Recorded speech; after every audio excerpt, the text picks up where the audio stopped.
पिछली वीडियो में हमने बात की थी कि पाइथन में जो है हम फाइल को किस तरीके से ओपन कर सकते हैं और फिर उसको रीड कर सकते हैं। तो हमने यहाँ तक बात की थी कि हम उसमें फिर हमने मोड की भी बात की थी कि कौन सा मोड हम यूज़ कर सकते हैं किस किस चीज़ के लिए। इस वीडियो में बात करते हैं कि हम जो है अगर कोई फ़ाइल हम चाहते हैं कि उसमें या नया फ़ाइल खोलें या बनाए यानी क्रिएट करें या उसमें से कुछ चीज़ें एग्जिस्ट या हमारे पास एक फ़ाइल है उसकी डेटा को हम रिमूव करें और उस पर जो है रिप्लेस करें किसी और डेटा को, तो उसको हम कहते हैं राइट डेटा। तो हम किस तरीके से करेंगे, तो मैं यहाँ पर आता हूँ और मिसाल के तौर पर मेरे पास ये फ़ाइल है, मैं आपको दिखा भी देता हूँ। यहीं पर मेरे पास पड़ा है, यहीं पर डेटा पर अगर आप देखिए इसमें ये सारा कुछ है। तो मैं चाहता हूँ मैं थोड़ा सा इसको कर देता हूँ, मैं उसको भी खोल देता हूँ और मेरे पास ये है। तो मैं अगर आपको दिखा दूँ यहीं पर मेरे पास यहाँ पर देखिए डेटा शो हो रहा है। अब अगर मैं चाहता हूँ कि इसको जो है मैं राइट करूँ, राइट का क्या मतलब है कि इसमें मैं चेंजेस करूँ। जब मैं यहाँ पर क्या करूँगा, जब हम राइट करेंगे W, यहाँ पर और भी मोड है राइटिंग के हवाले से। अगर मैं चाहता हूँ कि राइट करूँ तो राइट का मतलब ये है कि जो भी फाइल में मौजूद है पहले से उसको ख़त्म किया जाएगा और जो मैं अभी राइट करूँगा उसको उसके बदले में रिप्लेस किया जाएगा। और उसके साथ साथ एक और भी है, वो हम देखते हैं, लेकिन पहले हम देखते हैं कि राइट क्या करते हैं। मैं यहाँ पर राइट लिख देता हूँ और यहाँ पर लिख देता हूँ लेट्स से डायरेक्ट लिख देता हूँ। तो यहाँ पर मैं लिख देता हूँ कि राइट। मैंने क्या किया है कि मैं कह रहा हूँ कि जो ओपी में जो भी पड़ा है यानी ये सारा कुछ, यहाँ पर आप ये लाजमन सोचना है कि मोड जो है वो W पे है। W का मतलब या तो R+ भी आप लग सकते हैं, R+ यानी दोनों मोड पर काम करेगा। और क्योंकि मेरे पास ये ऑलरेडी डेटा इसमें मौजूद है, जब भी मैं W को रन करूँगा तो आप देखिए राइट के मोड में, तो इससे ये डेटा मिट जाएगा। और जो यहाँ पर मैं राइट में लिखना चाहता हूँ यानी नई डेटा को चेंज करना चाहता हूँ, तो मैं यहाँ पर लिखूँगा डॉट राइट मेथड।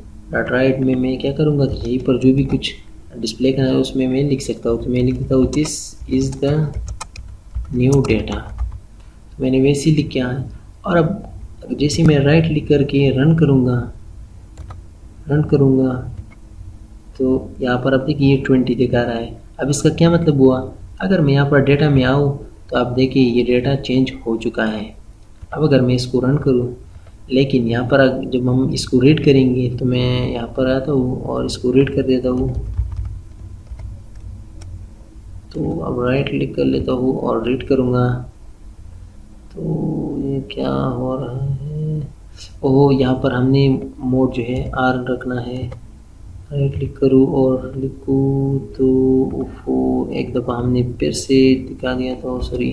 इसको हम Ctrl+Z कर देते हैं, राइट क्लिक करके इसको रन करते हैं तो ये सेव हो चुका है। अब मैं इसको R करूँगा और यहीं पर इसको हम रीड करेंगे तो ये डेटा चेंज हो चुका है। अगर मैं राइट क्लिक करूँ और रीड करूँ तो यहाँ पर देखिए हमारे पास डेटा राइट हो चुका है। अब मिसाल के तौर पर अगर मैं चाहता हूँ कि ये जो डेटा हमारे पास पड़ा है ये वाला ये भी हो और उसकी नीचे भी हो यानी कुछ और डेटा आ जाए, तो इसके लिए हम जो मोड यूज़ करते हैं वो यहाँ पर लिखेंगे A को। तो A को मैंने लिखा और मैं यहाँ पर लिखूँगा कि राइट, और मैं यहाँ पर जो भी लिखना चाहता हूँ कि this is the second line new data.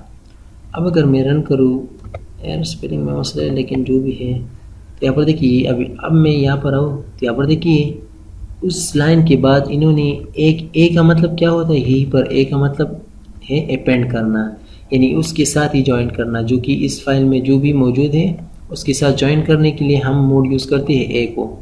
तो A क्या करता है कि उसके साथ ही अपेंड करता है, इस फाइल में जो भी एग्जिस्टिंग डेटा होगी उसको क्लियर नहीं करेगा और उसके साथ ही इसको ज्वाइन करेगा। कौन सा मोड, A मोड यानी अपेंड मोड। और जब हम यहाँ पर W लिखते हैं तो W क्या करता है, जो पहली वाली डेटा होती है उसको इरेज करता है, और जो फिर हम यहाँ पर राइट करना चाहते हैं यहीं पर, तो उसी डेटा को उस पुरानी वाले डेटा की जगह रिप्लेस कर देता है। तो आपने याद रखना है, अगर आप चाहते हैं कि पुराने वाले डेटा में कुछ भी चेंजेस ना हो तो आप यूज़ करें ए को, यानी अपेंड को। अपेंड क्या करेगा कि यहाँ पर जो भी मैं राइट करना चाहता हूँ, यहाँ पर जो मैंने लिखा है उसको राइट करेगा किस फाइल के अंदर, इस फाइल के अंदर उस लाइन के बाद जहाँ तक आपकी डेटा हो। तो यहाँ तक अगर आपको पता है मैंने यहाँ पर यहाँ तक डेटा लिखा था, उसके बाद यहाँ पर देखिए ये इन्होंने इसके साथ अपेंड कर दिया है।